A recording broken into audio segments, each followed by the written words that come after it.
মাহফুজ আলম আপনি লিখেছেন, আসহাবে কাফের সাথে থাকা যুবকদের আসহাবে কাফের সাথে থাকা যুবকদের সাথে থাকা কুকুর কি জান্নাতে যাবে? আসহাবে কাফের সাথে থাকা আপনার আসহাবে কাফের যুবকদের সাথে থাকা যে কুকুর, সে কুকুর জান্নাতে যাবে বলে একটা কথা আমাদের সমাজে লোকমুখে প্রচলিত আছে, অথচ এর কোনো ভিত্তি কোরআন অথবা হাদিসে কোথাও নেই। অনেকে বলতে পারেন যে আসহাবে কাফের যুবকদের সাথে কুকুর থাকলো কেন?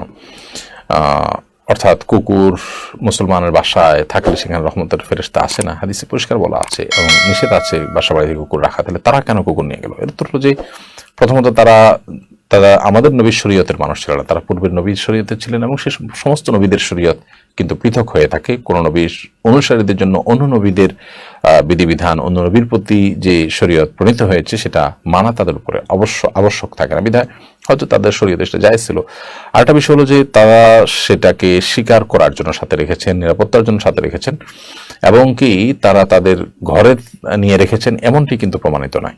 কুকুর যদি কেউ শিকারের জন্য বা আপনার পাহারাদারি কাজের জন্য রাখেন সেটা জায়েজ আছে, কিন্তু সেক্ষেত্রে কুকুরের থাকার জন্য আলাদা বন্দোবস্ত থাকবে, আলাদা কক্ষ থাকবে, আলাদা জায়গা থাকবে, মানে বাসার বাইরে থাকবে, প্রয়োজনে তার আলাদা থাকার ব্যবস্থা করা হবে। কিন্তু তাই বলে মানুষ সাথে একসাথে রাখার যে সংস্কৃতি আজ আমরা দেখতে পাচ্ছি, ইসলাম শরীয়তের দৃষ্টিকোণ থেকে এটা জায়েজ নাই এবং এটি মানুষের জন্য নানান দিক থেকে ক্ষতি বয়ে আনে।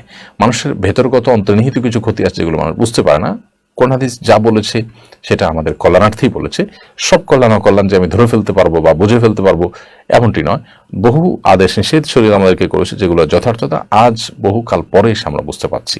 অতএব যেটি হারাম করা হচ্ছে সেটা আমাদের কল্যাণার্থে করা হচ্ছে, সে সময় আমাদের সেটা মেনে চলতে হবে।